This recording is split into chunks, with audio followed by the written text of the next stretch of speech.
Y como el hermano lo anunció, pues le he puesto a este mensaje el título Yo hago nuevas todas las cosas. Está basado en Apocalipsis 21:5.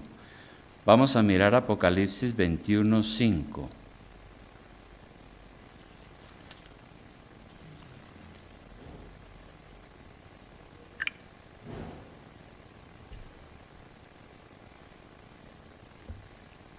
Apocalipsis 21:5.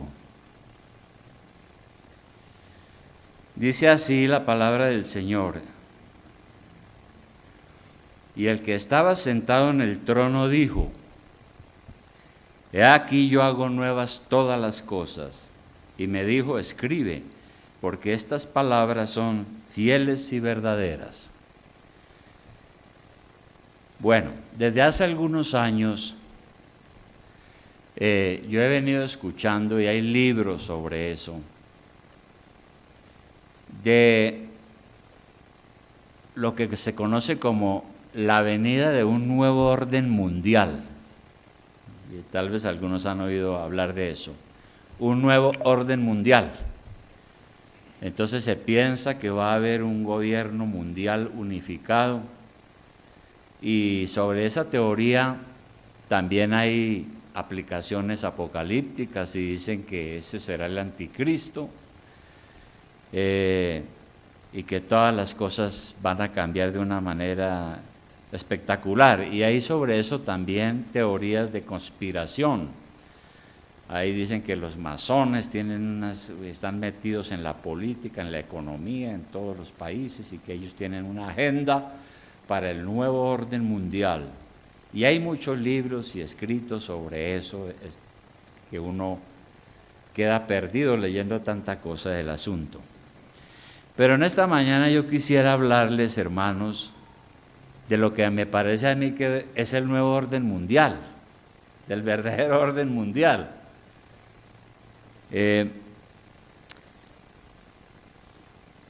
Desde comienzos de la iglesia, pues la iglesia ha venido esperando, y por la profecía bíblica, la segunda venida del Señor. Es una esperanza que nosotros tenemos.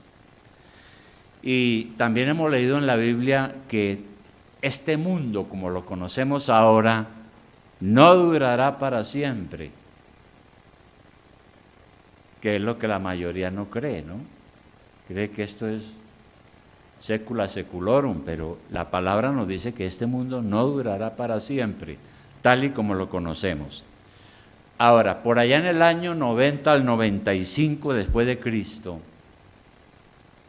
el apóstol Juan, ya anciano, estaba desterrado en la isla de Patmos,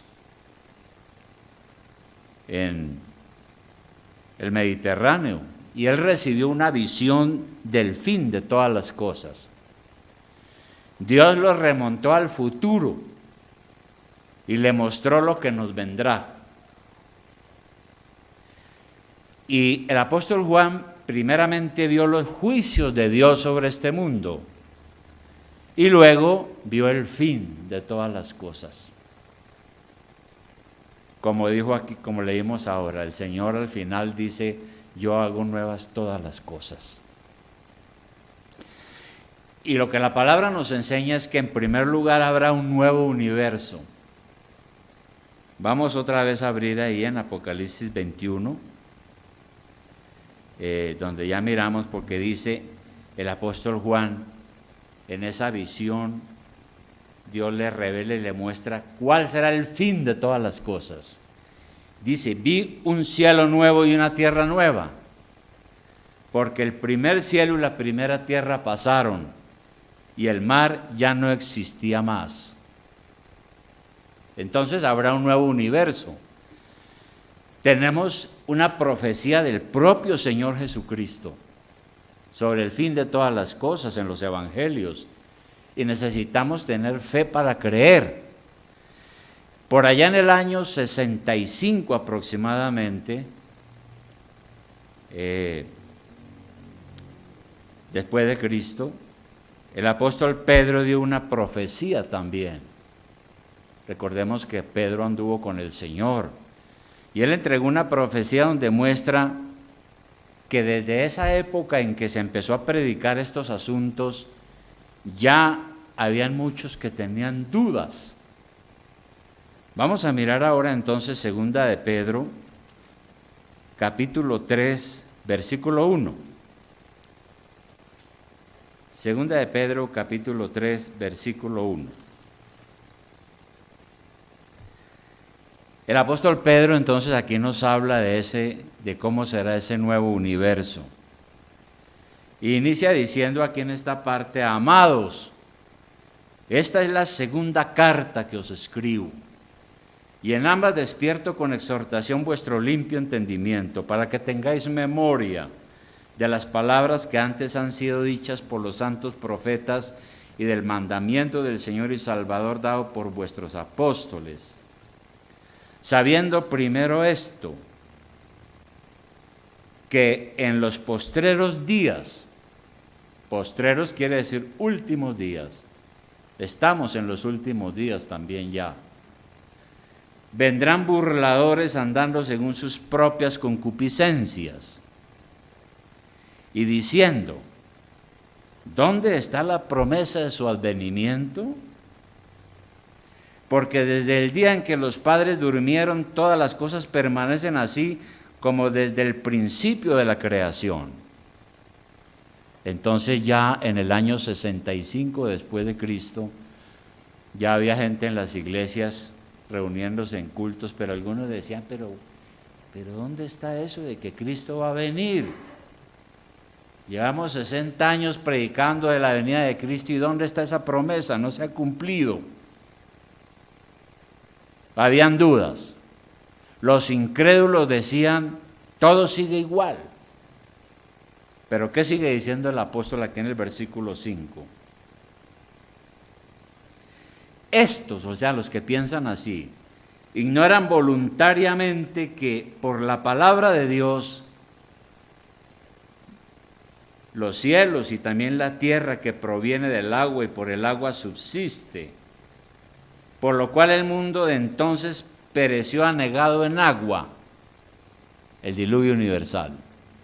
Pero los cielos y la tierra que existen ahora están reservados por la misma palabra, guardados para el fuego en el día del juicio y de la perdición de los hombres impíos. Entonces aquí se nos anuncia que este mundo como lo conocemos ahora le espera un juicio por fuego, por el fuego de Dios. Ya no van a morir ahogados, van a morir quemados. Ahora, esas dudas que tiene la gente y que las tenían desde hace mucho tiempo, así también pensaba la gente en los tiempos de Noé. Porque el Señor Jesucristo en el Evangelio de Lucas, capítulo 17, 26, Evangelio de Lucas, capítulo 17, 26, el Señor hablando del fin, dijo lo siguiente. Esto me causaba a mí mucho impacto cuando conocí el Evangelio y me convertí hace muchos años. Dijo el Señor, como fue en los días de Noé, así también será en los días del Hijo del Hombre, o sea, en su venida, su segunda venida. Comían, bebían, se casaban y se daban en casamiento, hasta el día en que entró Noé en el arca y vino el diluvio y los destruyó a todos. La gente estaba en sus vidas, en sus negocios tranquilos, en sus fiestas, celebrando sus fiestas, todo sigue igual, todo está tranquilo, ¿no? El mundo es para siempre, hasta que Noé predicó y vino lo que nadie creía. Y luego en el 28 dice, así mismo como sucedió en los días de Lot, comían, bebían, compraban, vendían, plantaban, edificaban, mas el día en que Lot salió de Sodoma, llovió fuego del cielo y llovió del cielo fuego y azufre, y los destruyó a todos. Así será el día en que el Hijo del Hombre se manifieste. Bueno, hasta ahí nomás, porque hay otras cosas que siguen ahí que requieren mucho tiempo de explicación. Pero hasta ahí podemos decir que este mundo tal y como lo conocemos ahora no durará para siempre, será quemado. ¿Cuándo? No lo sabemos. Si nosotros miramos otra vez donde estábamos hace un momento, en Segunda de Pedro, ¿qué nos dice nuevamente Segunda de Pedro?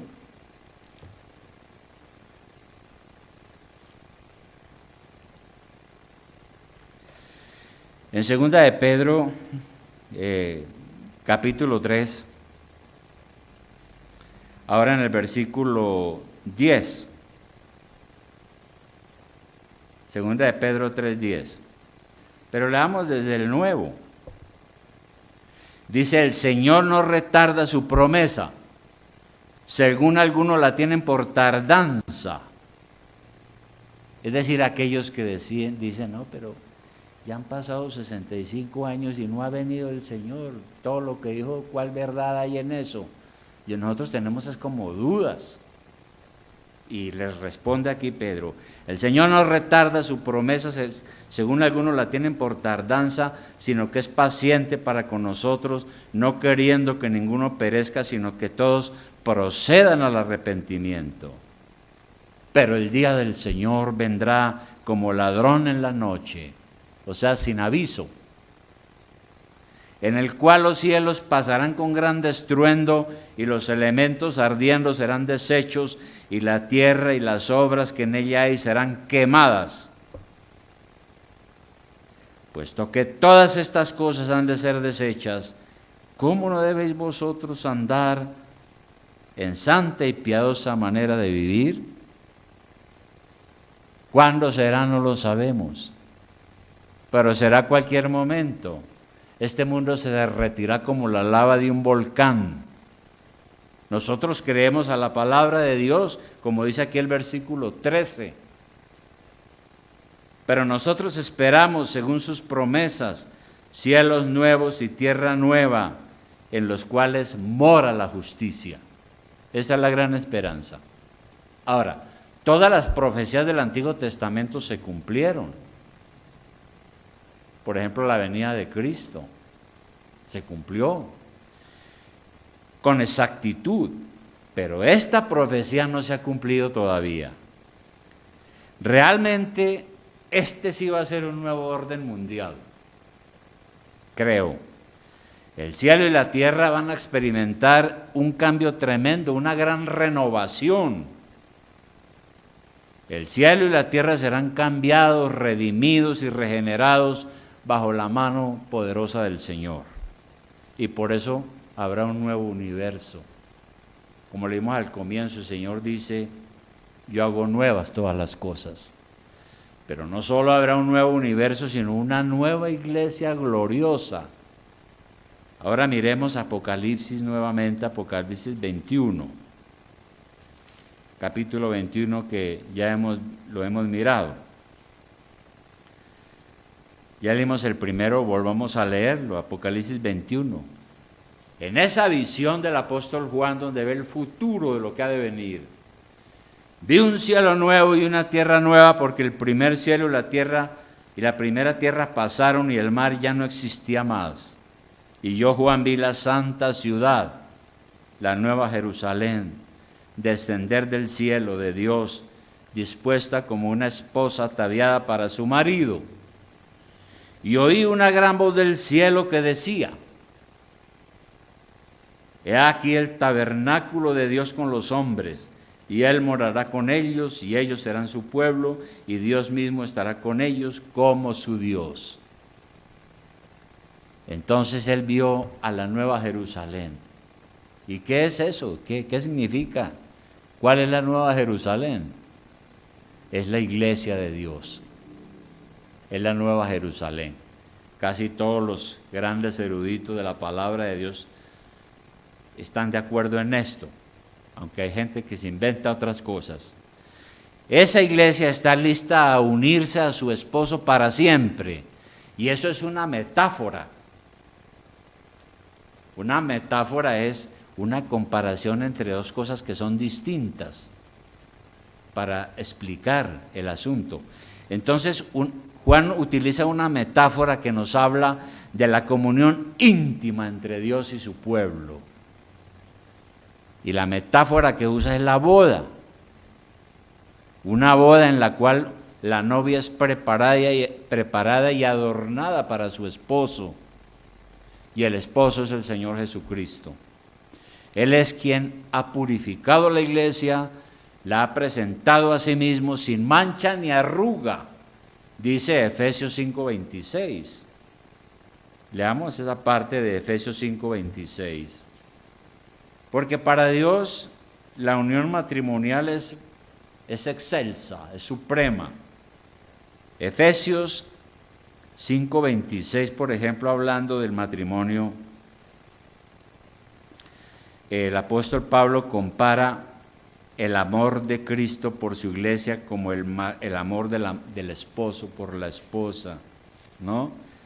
Y por eso el 25 de Efesios 5 dice: maridos, amad a vuestras mujeres, así como Cristo amó a la iglesia y se entregó a sí mismo por ella, para santificarla, habiéndola purificado en el lavamiento del agua por la palabra de Dios, a fin de presentársela a sí mismo, una iglesia gloriosa, que no tuviese mancha, ni arruga, ni cosa semejante, sino que fuese santa y sin mancha. Entonces aquí estamos al final de los tiempos, donde eso se ha cumplido, y la iglesia está lista para esa boda, esa unión. Y la iglesia es sin mancha ni arruga, porque ha sido redimida por la sangre del Cordero. Y está a punto de comenzar la boda, donde el esposo y la esposa estarán juntos para siempre. Y esta metáfora es para decir que estaremos para siempre con el Señor, porque somos su iglesia, su esposa. Y también dice en el versículo 3, como leímos, que él vio y él dijo lo siguiente: una voz del cielo dijo: he aquí el tabernáculo de Dios con los hombres. Bueno, nosotros sabemos que el tabernáculo en el Antiguo Testamento era el lugar de reunión, donde Dios se manifestaba, donde el pueblo lo adoraba y Dios hablaba con el pueblo. Uno se encontraba con Dios en el tabernáculo de reunión. Y aquí vuelve a hablar del tabernáculo como un símbolo para decirnos que la iglesia estará definitivamente en la presencia de Dios. Pues ya no habrán templos físicos, pero estaremos para siempre con el Señor. Porque Él es el que nos ha redimido, el que nos ha salvado, y estará para siempre con nosotros, con su iglesia. Y por eso decimos que será una iglesia gloriosa, nueva. Ya todo ha terminado y es el fin. Y un tercer aspecto que se menciona acá es que también habrá una nueva relación con Dios. Ahí en Apocalipsis 21, donde estamos, leamos el versículo 4 ahora. Dice: enjugará Dios toda lágrima de los ojos de ellos, y ya no habrá muerte, ni habrá más llanto, ni clamor, ni dolor, porque las primeras cosas pasaron. Ya es un nuevo universo, un nuevo estado de cosas. Y sigue diciendo: y el que estaba sentado en el trono dijo: he aquí yo hago nuevas todas las cosas. Y me dijo: escribe, porque estas palabras son fieles y verdaderas. Así son las cosas. Fíjese usted todo lo que... Hay mucho aquí, muchos tesoros, mucho conocimiento, muchas cosas de lo que ha de pasar, de las profecías que no se han cumplido, pero que esperamos. Bueno, ese será el futuro. y Juan lo vio. El Señor lo llevó y le mostró. Así serán las cosas futuras. Bien, y mientras tanto, ¿qué? La iglesia, ¿qué va a hacer mientras tanto? ¿Qué debemos hacer como iglesia de Dios? Pues la Biblia está llena de qué debemos hacer, ¿no? Nosotros no somos fanáticos que andan por ahí diciendo, no, el mundo se va a acabar, todo se va a acabar, y aparecen por ahí algunos mesías diciendo, y le ponen fecha a veces a la venida del Señor, y entonces no pensemos más en este mundo no sirve para nada. Entonces no educan a los hijos, no se preparan, no trabajan, y es una locura. ¿Qué debe hacer la iglesia mientras tanto? El primer asunto es que debe andar en vida nueva. ¿Dónde dice eso? Romanos 6:4. Romanos 6:4.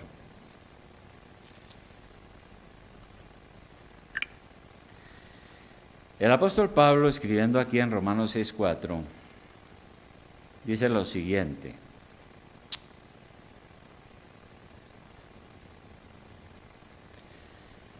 dice, nosotros los cristianos, porque somos sepultados juntamente con Él para muerte por el bautismo, a fin de que como Cristo resucitó de los muertos por la gloria del Padre, así también nosotros andemos en vida nueva. Vida nueva. Ahora que todo el mundo anda año nuevo, feliz año nuevo y no sé qué. Bueno, aquí la Biblia dice que debemos andar en vida nueva. Y todo eso está representado en el bautismo, cuando nosotros nos hicimos bautizar. Porque cuando nos sumergieron en las aguas, eso simbolizaba la muerte y la sepultura al viejo hombre. La muerte a la vida del pecado. Y al salir de las aguas por el bautismo, eso representa la vida nueva, la resurrección con Cristo. Entonces, ante el Señor nosotros somos personas nuevas. Hemos sido regenerados por la obra del Espíritu Santo también. Por eso nos hicimos bautizar, dando a entender con ese testimonio que al ser sumergidos en el agua ya morimos al pecado y a la vida antigua. Y al salir del agua estamos en una vida de resurrección, hemos sido levantados con Cristo. Y si esto es así, por eso el apóstol Pablo hace una pregunta más atrás en el capítulo 2. Perdón, en el versículo 2. Yo creo que vale la pena leer el 1 también. Pablo pregunta, ¿qué pues diremos? ¿Perseveraremos en el pecado para que la gracia abunde? En ninguna manera, porque los que hemos muerto al pecado, ¿cómo viviremos aún en él? Si usted es un verdadero cristiano que ha muerto al pecado y tiene una vida nueva, ¿cómo usted puede permanecer todavía en ese pecado? Si aquí está diciendo que uno muere al pecado. ¿Vamos a continuar pecando entonces? Lo que él está preguntando. Ahora, existe una secta que ustedes la han oído por ahí, que se llama Creciendo en Gracia. Una secta fundada por alguien que dijo que él era Jesucristo. Y esa secta enseña muchas herejías, pero principalmente dos. La primera, enseña que como Cristo ya murió en la cruz por nuestros pecados, lo cual es cierto, no importa lo que usted haga, pues eso no es cierto. Dicen, usted ya fue justificado por Dios y Dios no tomará en cuenta lo que usted haga porque ya Cristo sufrió por usted. Claro, ya Dios no me condena, eso también es cierto. Pero ¿cómo así que ya no importa lo que usted haga? Y entonces la segunda herejía que ellos enseñan dice que el pecado, por lo tanto, ya no existe. Dice usted, si Cristo lo salvó a usted, usted lo que tiene es que corregir algunos defectos. Pero pecado no, porque Cristo ya cargó los pecados en la cruz. Usted ya ha sido perdonado. Corrija unos defectos que usted tiene y no crea eso de que si usted peca vienen castigos. Eso son mentiras. Eso enseña esa secta falsa. Y démonos cuenta que esa herejía entonces no es nueva. Ya desde el comienzo de la iglesia habían unas personas que se llamaban los antinomianos. Anti, contra, nomos ley. O sea, los que estaban contra la ley de Dios. Que decían que no, que yo ya soy cristiano, ya Cristo murió en la cruz por mí, yo no tengo la obligación de obedecer los 10 mandamientos ni nada, ya soy salvo. Qué mentira, ¿no? Y por eso Pablo tuvo que hacer la pregunta del versículo 1, ahí en Romanos 6:1, a esas personas. ¿Qué pues diremos? ¿Perseveraremos en el pecado para que la gracia abunde? En ninguna manera, porque los que hemos muerto al pecado, ¿cómo viviremos aún en él? Y los que piensan así van al infierno, claro. Mueren engañados. El verdadero creyente ya no puede vivir en el pecado. ¿Por qué? Porque ha muerto al pecado, como lo hemos dicho. El creyente ha sido justificado. Dios lo ha declarado libre de culpa y ahora debe vivir en santidad. Y aquí es donde la cosa se pone difícil, ¿no? Por eso un hermano decía que si a alguien no le gusta la santidad no puede ser cristiano, porque Dios nos llamó a ser santos, porque hemos sido justificados y perdonados, y Dios nos llamó a ser santos. ¿Significa eso entonces que nosotros los creyentes no pecamos más? No, no es cierto. La realidad es que los cristianos pecamos todavía. Juan dijo, si alguien dice que no tiene pecado, es un mentiroso y la verdad no está en él. Entonces, mientras estemos en este mundo, tenemos que librar una batalla contra la tentación. Ya Dios me salvó, soy cristiano, ya me dio el Espíritu Santo, pero todos los días tengo que librar una batalla contra la tentación. El mismo Jesús fue tentado. Él pasó por este mundo, por todas las tentaciones, pero venció. ¿Qué significa entonces decir que hemos muerto al pecado? Significa que aunque todavía tenemos fallas, ya hemos renunciado a vivir dominados por el pecado. Ya no nos gusta pecar, aunque el diablo busca la forma de hacernos pecar. El pecado es el hábitat natural de una persona sin Cristo. Una persona que no tiene a Cristo peca y peca todos los días y se siente como pez en el agua. Ese es el hábitat natural. Pero para nosotros los creyentes, el pecado ya no es nuestro ambiente. ¿Cómo podemos nosotros seguir viviendo en el pecado? No, es imposible. Vivir la vida que vivíamos antes. Entonces, el verdadero cristiano debe ser alguien que tiene un andar irreprensible. Miremos 2 de Pedro 3:1, 3:10 otra vez. 2 de Pedro 3:10. 2 de Pedro 3:10. Después de que él habla de que todo esto va a ser quemado, ¿no? Él hace la pregunta, o más bien no la pregunta, sino hay una exclamación aquí como si nos dijera, dese en cuenta, es apenas normal, es lógico.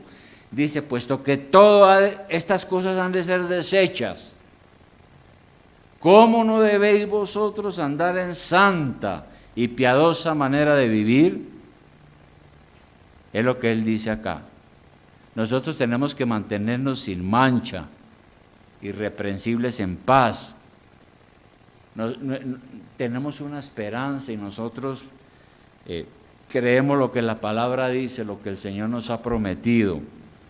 Y mientras tanto tenemos que ser diligentes en la oración, en el testimonio, y con urgencia prepararnos para ser hallados como Dios quiere.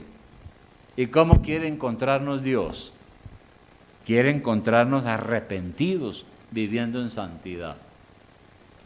Yo me acuerdo cuando me evangelizaron, cuando alguien me empezó a hablar del Evangelio, ¿no? Y era en un sitio donde vendían cerveza. Yo no sé, me parece que me estaba tomando una cerveza. Y entonces el hombre me habló de la venida del Señor, de estas cosas. Y me dice, ¿qué tal que el Señor venga y lo encuentre usted con esa botella de cerveza en la mano y esa botella de aguardiente y lo encuentre borracho? ¿Cuál cree que será su suerte? ¿Verdad? Porque el Señor viene a cualquier momento. Él no avisa, viene como ladrón en la noche, ya lo leímos hace un momento. Entonces, ojalá Dios nos encuentre arrepentidos, viviendo en santidad. Si la muerte nos sorprende en cualquier momento, estamos viviendo una vida irreprensible, en paz. Y cuando nosotros examinamos nuestra vida y nos damos cuenta de nuestros pecados, también nos damos cuenta lo difícil que es ser santo, lo difícil que es ser uno sin mancha e irreprensible. Y caemos en la cuenta que la única manera es acogiéndonos a Cristo. Solo Él puede limpiarnos con su sangre, darnos la paz con Dios, darnos la gracia y el poder para seguir perseverando a pesar de nuestras fallas. Y sigue diciendo Pedro que también tenemos que estar firmes. Versículo 17, abajo. Él termina su carta aquí diciendo lo siguiente, su segunda carta. Así que vosotros, oh amados, sabiendo de antemano, guardaos no sea que arrastrados por el error de los inicuos, caigáis de vuestra firmeza. Por eso nosotros tenemos que tener un buen conocimiento de la doctrina. La sana doctrina nos ayuda a no caer ante los falsos pastores y maestros. Porque los falsos pastores y maestros tuercen la Escritura, toman pasajes difíciles y le dan una interpretación errónea. Aquí Pedro nos dice cuidado, mucho cuidado, no sea que ustedes sean arrastrados por el error.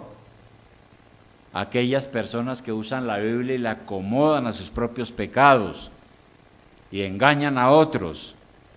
Pero si uno tiene una buena doctrina y uno es una persona diligente en el estudio de la Biblia, no va a ser arrastrado por las falsas doctrinas.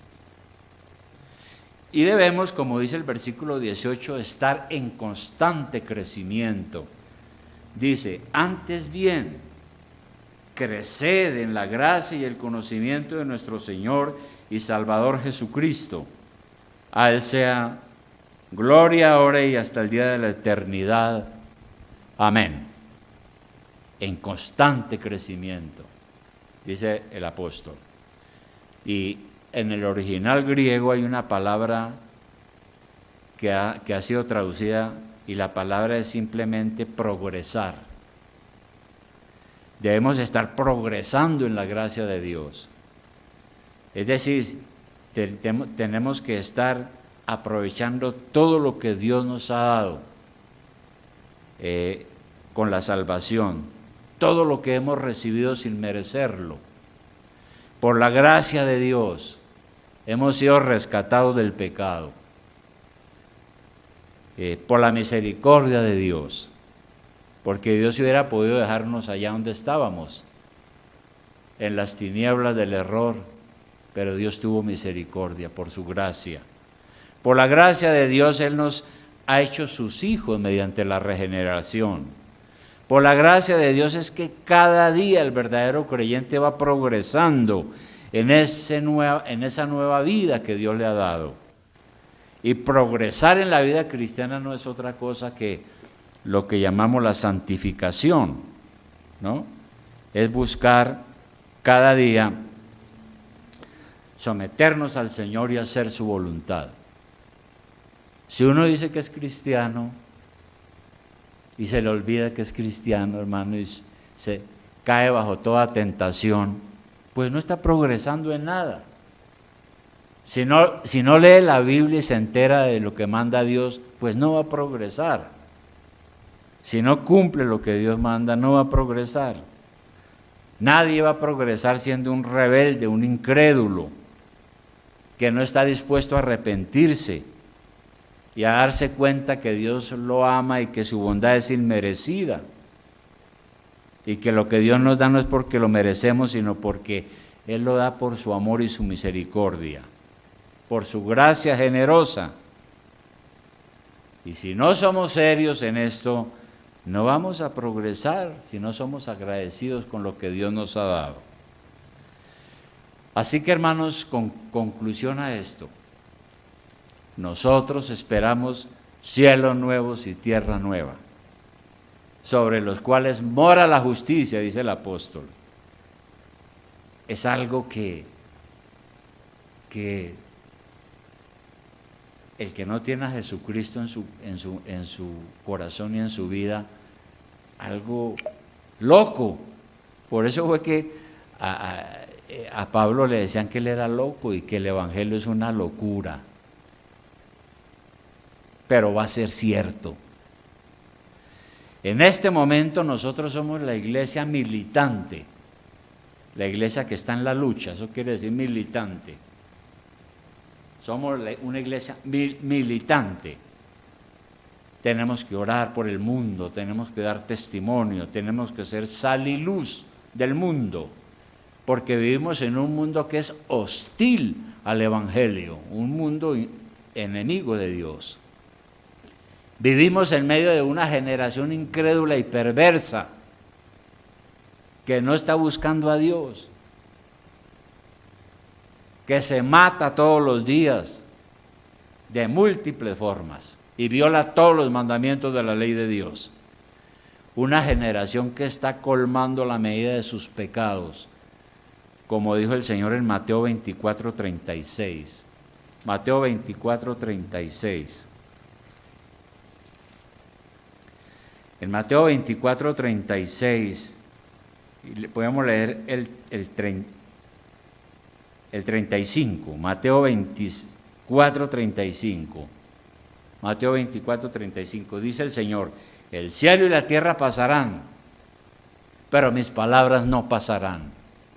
O sea, todo lo que hemos predicado hoy. Y dice el 26, pero el día y la hora nadie sabe, ni aun los ángeles de los cielos, sino solo mi Padre.